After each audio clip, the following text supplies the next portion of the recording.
नमस्कार, मैं हूं प्रदीप डवास। स्वागत है आपका हमारे इस खास कार्यक्रम जिसका नाम है सियासत दिस वीक। इस कार्यक्रम में हम हफ्ते भर में हुई सियासी गतिविधियों के जरिए जानने की कोशिश करेंगे कि आखिर सूबे की सियासत का मिजाज क्या चल रहा है। हम बताने की कोशिश करेंगे कि राजनीति के भीतर की हवा किस ओर बह रही है।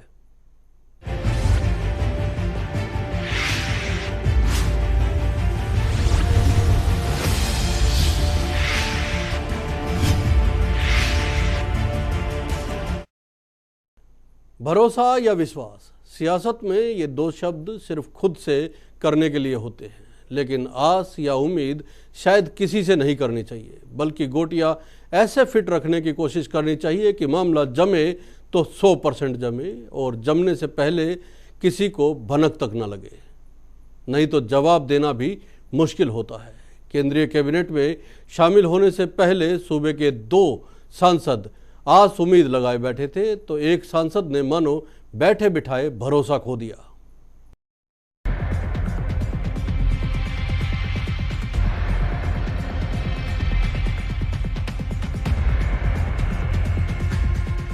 केंद्रीय मंत्रिमंडल में विस्तार और फेरबदल की सूचना के बाद से ही सूबे की राजनीति में हलचलों का दौर तेज हो गया था।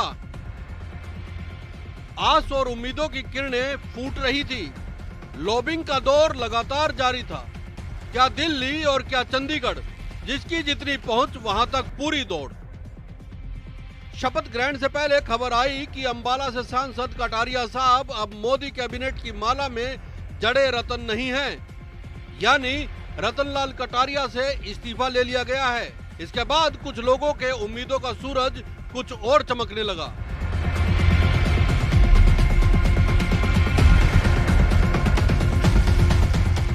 सिरसा से सांसद सुनीता दुग्गल दिल्ली में फोन का इंतजार कर रही थी। खुद को सियासत के जानकार मानने वाले अंदाजा लगा रहे थे कि सुनीता दुग्गल का अगला पता दिल्ली हो सकता है। रतनलाल कटारिया का इस्तीफा होने के बाद तो शायद उन्हें लग भी रहा था कि हो सके तो अब फोन आ जाए, लेकिन दिन ढलते ढलते सुनीता दुग्गल की उम्मीदें टूट गई। हिसार से सांसद और पूर्व केंद्रीय मंत्री बीरेंद्र सिंह के बेटे ब्रजेंद्र सिंह का नाम भी जितनी तेजी के साथ उठ रहा था, उतनी ही तेजी से उनकी चर्चाएं भी बंद हो गई। मतलब क्या यह कहा जाए कि पिता की ओर से मुख्यमंत्री के साथ किए डिनर ने कोई असर नहीं किया, या फिर यह कहा जा सकता है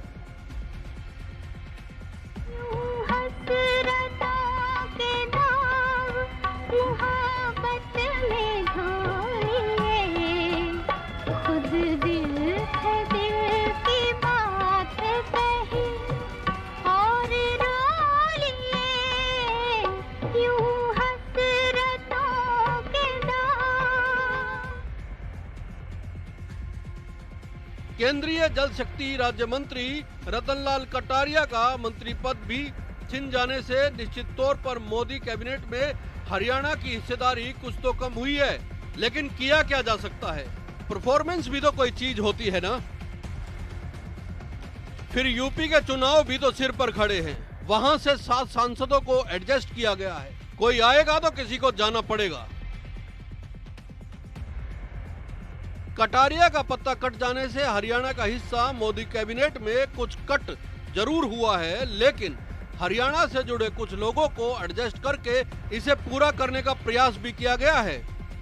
गुरुग्राम के पटौदी निवासी और राजस्थान से राज्यसभा सांसद भूपेंद्र यादव भी मोदी कैबिनेट का हिस्सा बने हैं। वहीं हरियाणा भाजपा की सह प्रभारी अन्नपूर्णा देवी को भी मोदी कैबिनेट में जगह मिली है।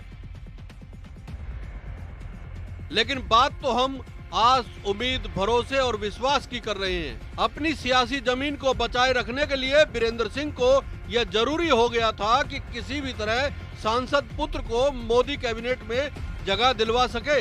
जानने वाले कहते हैं कि बीरेंद्र सिंह ने यूपी के चुनाव को लेकर भी पैंतरा चला था।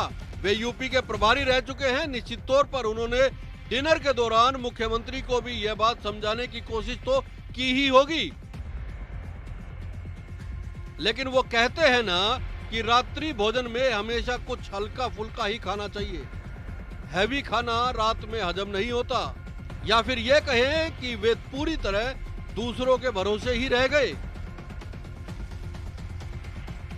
केंद्रीय मंत्रिमंडल में हरियाणा से फिलहाल अब 2 ही सांसद हैं और दोनों दक्षिण हरियाणा से यानी गुरुग्राम और फरीदाबाद से। या यूं भी कहा जा सकता है कि कुर्सी बचा लेने में कामयाब रहने की वजह से सूबे की बीजेपी में इनका कद बढ़ा है।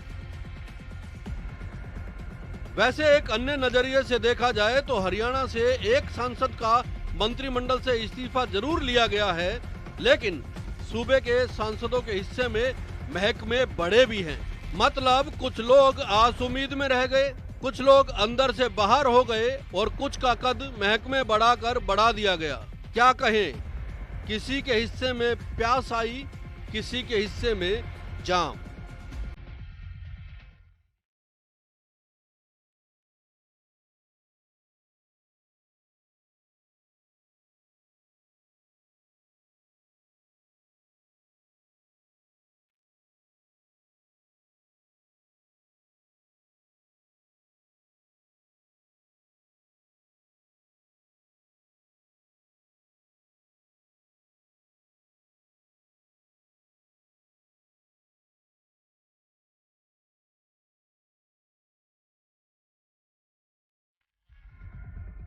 ब्यूरो रिपोर्ट, जनता टीवी। केंद्रीय कैबिनेट में फेरबदल और विस्तार के बाद अब सूबे की सियासी हवाओं में फिर से मंत्रिमंडल विस्तार की चर्चाएं तैरने लगी है। सत्ता के दिग्गज एक बार फिर से गुणा भाग जमा घटा के गणित में उलझते दिख रहे हैं।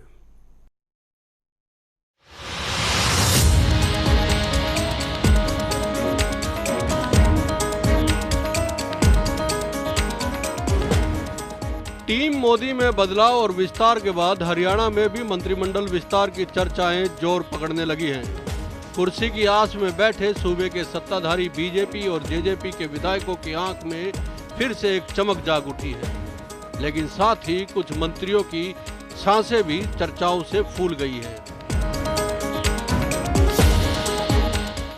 मनोहर कैबिनेट में फेरबदल होता है तो कई बातों की संभावनाएं निश्चित तौर पर जताई जा रही हैं। माना जा रहा है कि केंद्र की तर्ज पर हरियाणा में मंत्रियों की परफॉर्मेंस का आकलन किया ही जाएगा। मतलब कुछ मंत्रियों को गाड़ी और कोठी छोड़कर वापस हल्के में जाना होगा। ऐसा इसलिए भी माना जा सकता है कि परफॉर्मेंस का फार्मूला मनोहर लाल ने अपने पिछले कार्यकाल में भी अपनाया था और मात्र 1 साल काम करवाने के बाद ही 2 मंत्रियों को हल्के में वापस भेज दिया था। मनोहर कैबिनेट में जब भी फेरबदल होगा, उप मुख्यमंत्री दुष्यंत चौटाला की जननायक जनता पार्टी के कोटे से भी एक मंत्री बनेगा। लेकिन बीजेपी में सिर्फ काम ही एक पैमाना होगा मंत्रिमंडल में बने रहने और बाहर जाने का। इसमें कोरोना काल में मंत्रियों की ओर से किए गए कामों की समीक्षा की जा रही है। मतलब संकट के बादल कई मंत्रियों पर छा सकते हैं। फिलहाल प्रदेश कैबिनेट में 2 मंत्रियों के पद खाली हैं। इनमें एक भाजपा को तो दूसरा सरकार में सहयोगी जननायक जनता पार्टी के विधायक को दिया जाना है। मनोहर लाल मंत्रिमंडल में इस समय मुख्यमंत्री से अलग 7 कैबिनेट, 4 राज्य मंत्री सहित कुल 12 मंत्री हैं। प्रदेश में अधिकतम 14 मंत्री बनाए जा सकते हैं। जून के महीने में प्रदेश के मुख्यमंत्री लगातार दिल्ली का चक्कर लगा रहे थे। उस वक्त माना जा रहा था कि प्रदेश के मंत्रिमंडल में फेरबदल या विस्तार कभी भी हो सकता है। जननायक जनता पार्टी के नेता और उप मुख्यमंत्री दुष्यंत चौटाला भी दिल्ली आते रहे। माना यह भी जा रहा है कि जेजेपी विधायकों की ओर से उनके कोटे का खाली पड़ा पद जल्द लेने के लिए दबाव बनाया जाता रहा है। मंत्रिमंडल विस्तार या फेरबदल की संभावना तो काफी पहले से बन ही रही थी, लेकिन 3 कृषि कानूनों का विरोध, एलनाबाद उपचुनाव, पंचायत चुनाव को ध्यान में रखते हुए प्रदेश सरकार इसे टालती आ रही थी। अब देखना दिलचस्प होगा कि कौन से नए चेहरे मनोहर कैबिनेट में जगह पाते हैं और कितनों की लॉबिंग फेल होती है। ब्यूरो रिपोर्ट, जनता टीवी।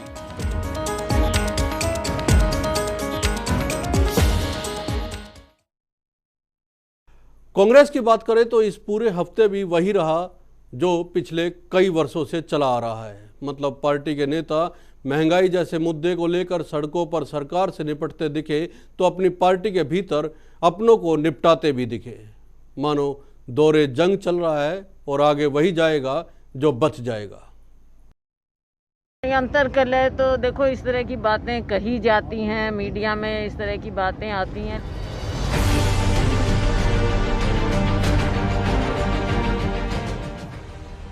जब कहने वाले को मालूम हो कि जो कहा जा रहा है उसके अलग मायने हैं और सुनने वाले को पता हो कि जो सुन रहा है मतलब ठीक उसके उलट है, तो फिर इसमें गलत क्या है? महंगाई को लेकर कांग्रेस ने सरकार के खिलाफ मोर्चा तो खोला, लेकिन कांग्रेस के नेताओं को शायद यह भी पता है कि सरकार के खिलाफ मोर्चे पर पहुंचने से पहले पार्टी के भीतर अपनी किलाबंदी करना कितना जरूरी है। यह पूरा हफ्ता भी सूबे के कांग्रेसी विधायकों और नेताओं का दिल्ली दौड़ में निकल गया। कुमारी शैलजा ने पार्टी के भीतर सब कुछ ठीक होने की बात कही। अब इसका जो मतलब हम समझ पा रहे हैं वो ये है कि सब कुछ ठीक करने की कोशिश की जा रही है।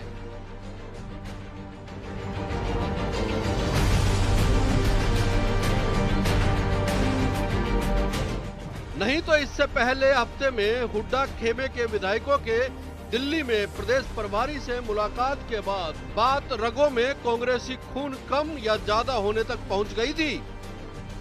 सबसे पहले मैं कांग्रेसी और कांग्रेस 36 बिरादरी को साथ लेकर चलने में विश्वास रखती है।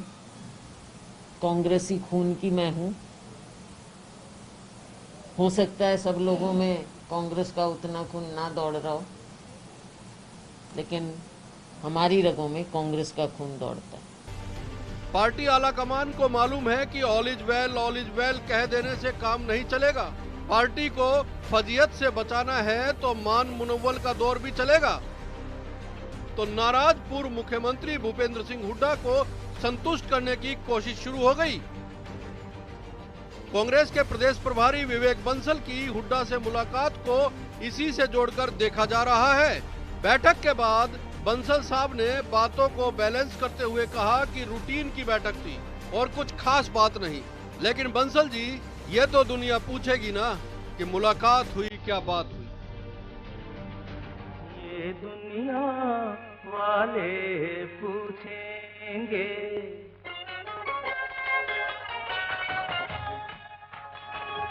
ये दुनिया वाले पूछेंगे, मुलाकात हुई क्या बात हुई।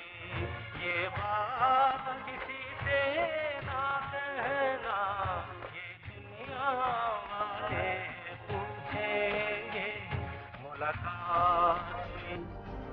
भले ही किसी से कुछ ना कहा जाए, लेकिन सियासत दिस वीक तो प्रोग्राम ही आपको राजनीति के भीतर की बात बताने के लिए है। माना यह जा रहा है कि फिलहाल संगठन की सूची में हुड्डा के समर्थकों को अच्छे से यानी ठीक से एडजस्ट किया जाएगा। करीब 7.5 साल से सूबे में पार्टी का ब्लॉक और जिला स्तर पर संगठन नहीं है। कार्यकर्ता उम्मीद लगाए बैठा है। यह उम्मीद अपने अपने खेमे के नेताओं से है। मतलब संगठन की सूची में प्रदेश कांग्रेस के नेताओं का कद भी जुड़ा रहेगा। वैसे कहीं ऐसा तो नहीं है कि कुमारी शैलजा, जिनकी रगों में कांग्रेसी खून कम बता रही थी, उनमें सियासी दावपेच के गुर भरपूर हो। वरना विवेक बंसल के साथ लंच के बाद केसी वेणुगोपाल से मुलाकात के क्या मायने निकाले जाएं? बंसल बैलेंस बनाने में जुटे रहे और हुड्डा अपने खेमे के विधायकों के जरिए सियासी चौसर पर अपनी पोबारा करने के दाव चलते रहे। ऐसा हम इसलिए कह रहे हैं कि गीता भुक्कल, राव दान सिंह, जयवीर वाल्मीकि, शकुंतला खटक और मामन खान जब केसी वेणुगोपाल से मिलकर निकले तो इनकी बॉडी लैंग्वेज बता रही थी कि ये विधायक क्या कहकर आए हैं। गीता भुक्कल को सुन लीजिए क्या कहा उन्होंने। देखिए, खबरें तो आप कुछ भी चलाते रहें। कांग्रेस कमेटी के हम लोग सभी विधायक हैं और अगर हम अपने सीनियर लीडर्स से मिल रहे हैं तो इसमें कोई गलत नहीं है। हम लोग अपनी जो भी हमारे कुछ इश्यूज हैं हम उनसे डिस्कस कर रहे हैं। प्रदेश में कांग्रेस की आपसी कलह अब शायद पार्टी आलाकमान के लिए भी सिरदर्द बन चुकी है। इतने सारे गुट हैं, उसके बाद हर गुट की अपनी महत्वाकांक्षाएं हैं, फिर एक दूसरे के सामने खुद को बड़ा रखने की जिद। प्रदेश में पिछले करीब 2 दशक से कांग्रेस को देखकर कह सकते हैं कि पार्टी में सख्त अनुशासन की आवश्यकता है, या फिर यह भी कहा जा सकता है कि कांग्रेस के नेताओं ने पार्टी के नियम यह कहकर मानने से इनकार कर दिया है।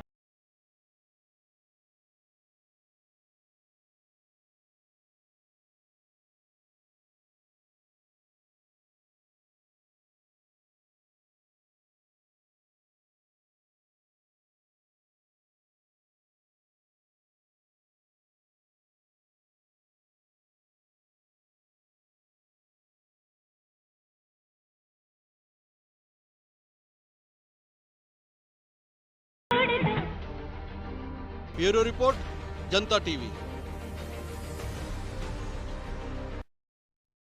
सूबे की सियासी हवाएं इन दिनों काफी गर्म है। इनेलो नेता ओम प्रकाश चौटाला के जेल से बाहर आने के बाद पार्टी कार्यकर्ता उत्साह में हैं।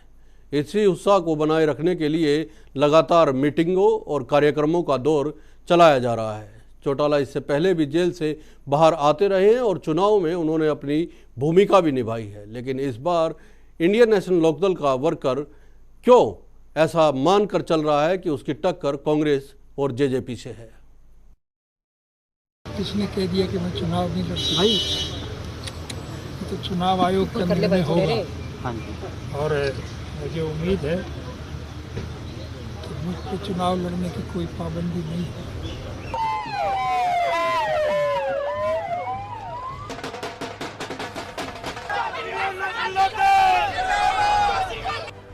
ओम प्रकाश चौटाला राजनीति के पुराने और मंजे हुए नेता हैं।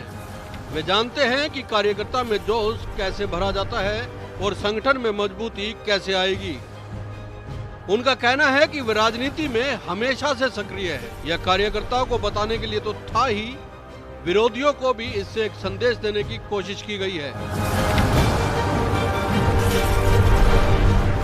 जेल से रिहाई के बाद ओम प्रकाश चौटाला ने 3 कृषि कानूनों के खिलाफ दिल्ली की सीमाओं पर चल रहे आंदोलन में शिरकत करने की बात कहकर प्रदेश की राजनीतिक बिसात पर एक मजबूत पासा फेंकने की कोशिश की है। इससे एक साथ 2 निशाने साधे गए हैं। एक तो यह बताने की कोशिश की गई है कि इनेलो देवीलाल की नीतियों के मुताबिक किसान कमेरे वर्ग के साथ खड़ी है, और दूसरा इस वर्ग का मतलब हरियाणा में ज्यादातर जाट कौम से ही लगाया जाता है। कहा जा सकता है कि चौटाला की नजर सीधे तौर पर सूबे के जाट मतदाताओं पर है। यह भी तय है कि जेल से बाहर आने के बाद ओम प्रकाश चौटाला के लिए सबसे पहली और बड़ी चुनौती इंडियन नेशनल लोकदल से जननायक जनता पार्टी में गए अपने काडर को वापस लाना रहेगी। मतलब मानकर चला जा सकता है कि उनकी पहली और सीधी टक्कर जेजेपी से है।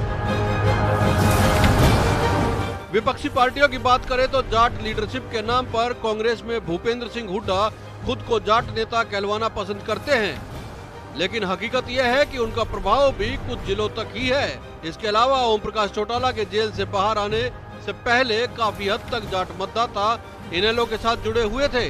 चौटाला अब उसी वर्ग को फिर से साधना चाहते हैं। सत्ता में साझेदार जेजेपी के लिए भी यह कड़ी चुनौती का वक्त इसलिए कहा जा सकता है क्योंकि उन्हें अपने संगठन को बचाए रखने के लिए तमाम प्रयास मजबूती के साथ करने पड़ेंगे। भले ही पार्टी सत्ता में साझेदार है, लेकिन कृषि कानूनों के विरोध की वजह से उन्हें उसी वर्ग की खिलाफत झेलनी पड़ रही है जिन्हें चौधरी देवीलाल की नीतियों में सबसे पहला स्थान हासिल था।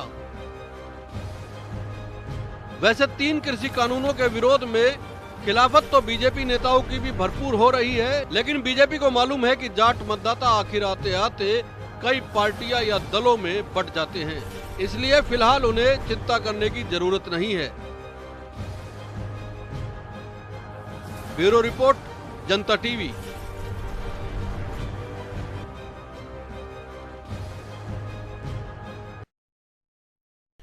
सियासत दिस वीक के इस एपिसोड में इतना ही। अगले हफ्ते फिर हाजिर होंगे सूबे की तमाम सियासी गतिविधियों के साथ। तब तक के लिए मुझे यानी प्रदीप डबास को दीजिए इजाजत। नमस्कार।